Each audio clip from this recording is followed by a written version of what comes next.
Now, what's needed is what is going to bring people to Spring Grove.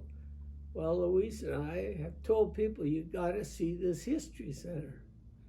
And they can't believe what there is. Now, for that history center to really develop, it needed an elevator.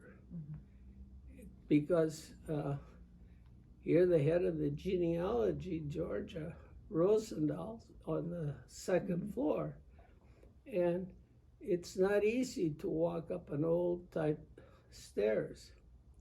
And this is why we feel it was important to have an elevator to really finish what is needed.